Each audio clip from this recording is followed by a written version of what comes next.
નમસ્તે મિત્રો, કેમ છો? બધા મજામાં જશો? તો આજે આપણે રાગીના પુડલા બનાવશું. તો ચાલો ફટાફટ રેસીપી શરૂ કરીએ.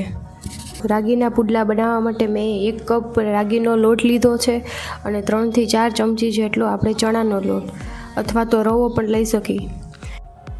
હવે તેમાં આપણે મસાલા એડ કરશું. હળદર, ઝીણી સમારેલી ડુંગળી, ઝીણું સમારેલું ગાજર, આદુ, મરચાં, લસણ પણ એડ કરી શકો અને કોથમીર અને તલ બધાને આપણે મિક્સ કરી અને ઉપરથી આપણે ખાટી છાશ અથવા તો દહીં લઈ.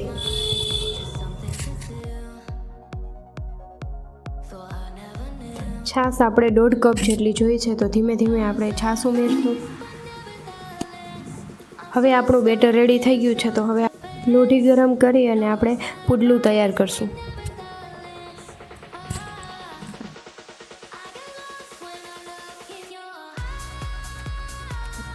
ત્યાર પછી આપણે ગેસ ધીમો રાખીને ઉપરથી આપણે ચાટ મસાલો નાખશું.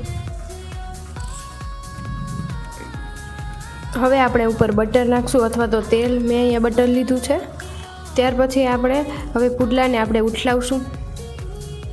હવે આપણે 2 મિનિટ આપણે બીજું પડ પણ ચડવા દેશે.